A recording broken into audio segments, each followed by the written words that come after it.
اعوذ باللہ من الشیطان الرجیم بسم اللہ الرحمن الرحیم۔ امام کے پیچھے مقتدی کیا پڑھے؟ یہ اکثر لوگ سوال بھی کرتے ہیں اور ہم پریکٹیکل بھی دیکھتے ہیں کہ یہ لوگ جب نماز جماعت کے ساتھ پڑھ رہے ہوتے ہیں تو پیچھے ساری نماز پڑھتے رہتے ہیں اور بالخصوص اونچی آواز سے، یعنی ایسا کرنا کسی صورت میں جائز نہیں ہے۔ اب مقتدی کو کیا پڑھنا چاہیے؟ تو اس میں یہ ہے کہ قرات پہلی رکعت میں اور دوسری رکعت میں قرات کسی صورت میں بھی 5 نمازوں میں مقتدی نہیں پڑھ سکتا، کسی صورت میں بھی نہیں پڑھے۔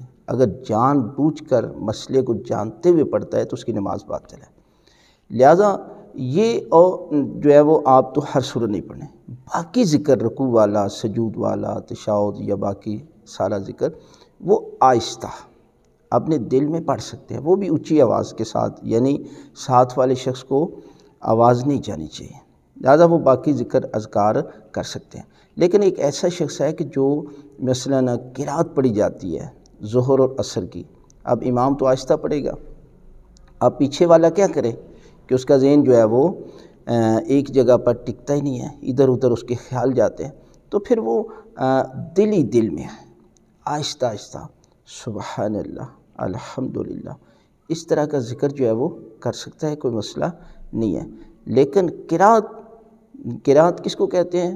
سورہ الحمد و دوسری صورت کو پڑھنا پہلی رکعت میں، دوسری میں بھی جو ہے وہ سورہ الحمد و دوسری صورت قل ہو اللہ پڑھنا، یہ کسی صورت میں بھی مقتدی نہیں پڑھے گا۔ اور تیسری چوتھی میں مقتدی جو پیچھے والے ہیں وہ یا سورہ الحمد پڑھیں، خود پڑھیں، یا اس کی جگہ پر تسبیحات 4 کا ذکر خود کریں۔